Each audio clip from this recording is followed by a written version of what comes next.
Greetings and salutations, my classroom family, and happy Wednesday to you. Before I get started in my little mini lesson that I have for us this afternoon, I wanted you guys to take pause and notice, let me move that paper towel roll there, that I have our gerbils in the background. And, well, actually, maybe they already went back. Oh, nope. They're, actually, believe it or not, they're up here. Cuddling, so they're in their little they're in their run.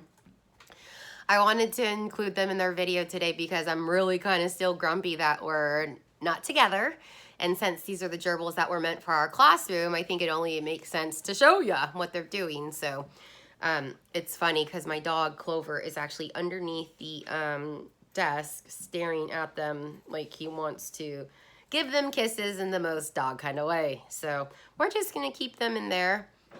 And he's gonna stay there. Oh my gosh. And anyhow, I'm trying to think of how I could show you this. Anyhow, maybe I'll send a picture later. Okay, today we have something not brand new, but kind of maybe a little bit of a refresher. We never really had an in-class lesson. This is kind of a lesson that's meant this is a lesson that we usually have closer to third grade, because this is actually third grade kind of stuff here. So today we're going to be talking a lot about text features. And text features, this is not something brand new, like I was just saying. I know that we've talked about it in the library with Miss Thielen or Miss Kennedy. Text features, the way I like to, let me get this back out. The way I like to explain text features, or the way I like to understand text features are like little hacks or little shortcuts that help the reader, me for now, or you, if you have a book that has text features. It's usually in a non-fictional text. Non-fiction means, yes, non-fictional text. Oh, my brain. It's out of practice. Non-fiction means not fake, right? So it's real. It's true. These are real life facts that you can't argue about. It's not made up. It's not imaginary. So on and so forth. Excuse me. So today we're going to discuss our text features, and I kind of listed a couple of them. So table of contents, table of contents, the glossary, the index, captions, bold print, maps, and more. Because believe it or not, guys, there's quite a few text features that help the reader to process and organize the information. That's a good way to think about it. So if we were in class, you guys would be giving me feedback as I went, but I'm going to do the best I can to kind of just think of the questions that you might have and just do the best I can to explain it. Since I'm still kind of little grumps and a little poopy, yes, I said poopy, I'm a little bummed out that I stayed home for our spring break instead of going to visit my family in California, and the beach and the mountains like we had planned. I've decided to take every opportunity I could to read or just kind of flip over The Wonders of the World. And this is a really informative book. That just means it has a lot of information because it's written by or printed by one of my favorite programs, Discovery Kids. And so it's part of a series. So this is actually, if you go, I think it's discoverykids.com. They have a really good, lots of resources. But so let's go ahead. Oh, it says, look, a fact-filled book for young readers. I'm not really young, but you are. Well, maybe I'm young in my brain. Okay. All right. So let's continue on. Wonders of the World. Live, learn, discover. Thank you, Discovery Kids. We come to our very first text feature, and one of the most useful text features there are is the table of contents.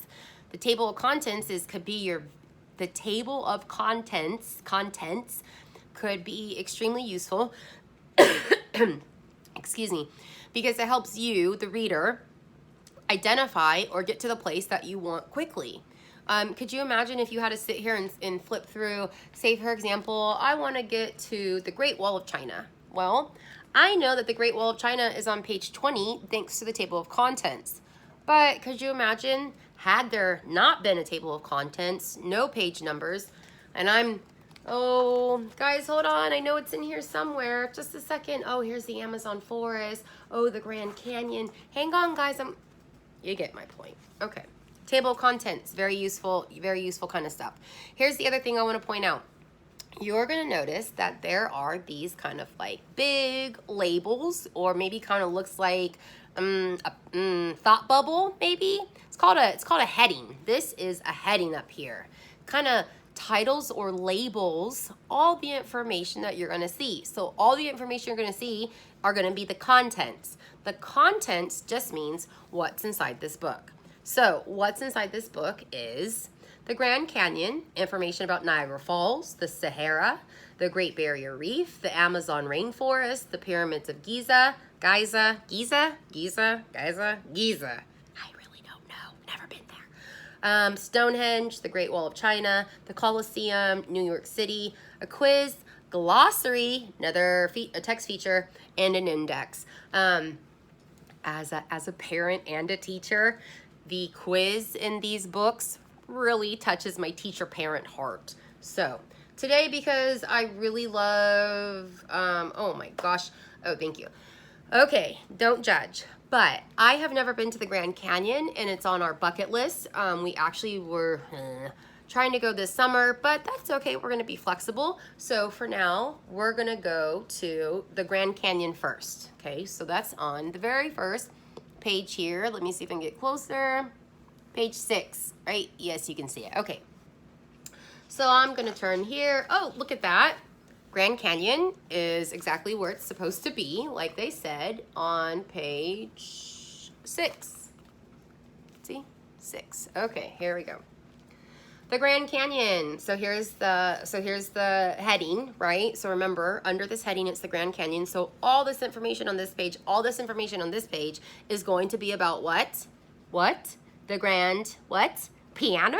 No, silly. The Grand Canyon. Okay, Grand Canyon. Grand Canyon. The Grand Canyon. The Grand Canyon. You get the point. The Grand Canyon is the biggest canyon on Earth. It is a deep valley with steep sides. The Colorado River flows through it. Okay, all right. So here's the next text feature. There's something very special about this word right here. This is canyon, right? Okay, so if you notice that this word canyon, it's a lot darker than all these other words. And the reason is because they want the reader to notice that word. They want that word to stand out. And the reason that word stands out is because it's in bold print. The letters or the print are darker than all the other words around it. Okay, so canyon, right? So they want you to know it's a canyon. That's an important word.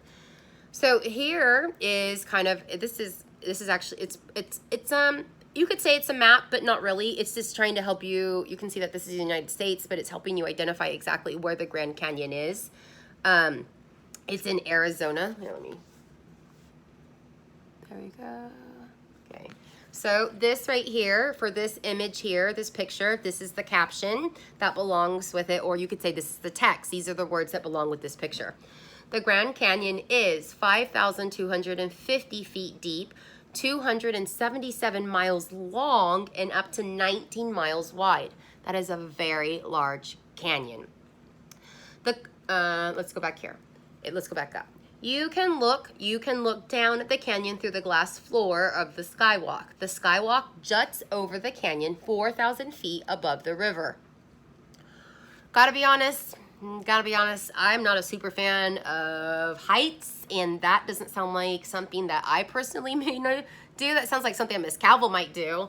I'm curious, if you've been to the Grand Canyon, let me know. I think Noah has. I don't know who else has been to the Grand Canyon. Liliana? I'm not sure. Maybe it does not come up in topic. Alex? Owen? Maybe. Okay. Okay. So here's another image. So this is another caption. Here's the heading. Well, this is actually, so now this is the heading. This is like a subheading. So this fact is going to be about the Grand Canyon. So it says the Grand Canyon can be very hot or very cold. From 104 degrees in the summer to 0 degrees in the winter. That is very hot and then very cold. All right, so then at the very bottom, it also has these other two text boxes, right, with images. Here's an image and an image, and that's a photo, not a cartoon, because we know a photo is real life. The Colorado River has worn through layers of rock. The oldest rocks at the bottom are almost 2 billion years old. Heavy summer rain, winter storms, and melting snow flow into the Colorado River as waterfalls. Oh man, gotta be honest, all that did was make me just really want to go to the Grand Canyon even more. So, okay, where should we go next? That seemed like super passionate and a little dramatic, but let's tone it down, Carrie Ann. Okay, let's check. We went to the Grand Canyon. That was our very first stop. So now we have the Niagara Falls, the Sahara. Let's get closer. Sorry, I just bumped the table. The Sahara, the Great Barrier Reef, the Amazon Rainforest, the Pyramids of Giza, again, never been there. Stonehenge, the Great Wall of China, the Colosseum, New York City, that very awesome quiz, glossary, and the index. Let's go to, how about the Colosseum? Let's go to the Colosseum. So I'm going to go to page 22. Thank you, text features. Thank you, text features. Thank you, text features. Thank you, text features. Thank you, text features. Thank you. Oh my gosh, I'm singing this song and I forgot where I'm going. The Colosseum, 22. How about sing that song? Going to 22, going to 22, going to 22, going to 22. We've arrived. Thank you for traveling with Miss Duffy Airways. Okay, the Colosseum. Heading. It's like the top of your head, su cabeza. This is the top. Okay, that's the beginning. So everything from the top of your head, this is Miss Duffy's head, this is Carrie Ann's head, everything down is going to be about Miss Duffy or Carrie Ann. The Colosseum, this is the heading. So everything under here, everything over here is going to be about what? About what? Colosseum. The Colosseum. The open-air amphitheater in Rome was built in Roman times. Crowds packed the Colosseum to watch plays, mock sea battles, and gladiator fights. Okay, so I already see two of those awesome text features that help us identify information. Amphitheater is very bold. That means the print is dark, and that is gladiator. Again, the words, the text is dark. That means it's bold print, right? They want the reader to remember that. It's trying to stand out for a reason. Look at me, look at me. Inside the circular building, so circular, like a circle, rows of seats are arranged in tiers. A crowd of 50,000 people would all have a good view of the action, right? So, okay, now so what they're saying is it's a circle. So if you look at the Colosseum, it goes in a circle, right? And tier means that it goes up. So people sat, so it's kind of like the same idea about going to like a movie theater nowadays, right? It's a tier. The people at the very high, at the very last row, and then they go down in rows. So imagine 50,000 people inside a circular building or movie theater with 50,000 people. That's a lot. Gladiators, okay, let me start here. So here's an image. This is a photo. This is a photo. Yeah, that's a photo. Wow. Here, let me. Well, that's an actual photo of the Colosseum. That's. I gotta tell you, man. Our history is pretty amazing to know that. This is where other humans existed before us. I'm a history nerd. Animals and fighters waited in rooms and tunnels beneath the arena for their turn to fight. Gladiators were usually slaves or criminals who were trained to fight each other or wild animals to the death. So here's the thing. Now remember, people are watching them, right? So here are probably some bad guys or people. Oh, well, here's the other unfortunate thing, and it's sad because maybe these people didn't want to fight. Maybe I don't want to fight a lion or a bear till I kill it or I die. No, I'm good. I'll just own gerbils and dogs and chickens, right? So, phew, just think about that. I don't want to do this. I don't think so. But I mean, would you know any better if that's what everybody else around you did? So, good thing we live now. All right, so let's go down here to, here's the map. This is the map.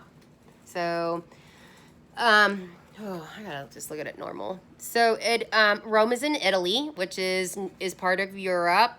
Yeah.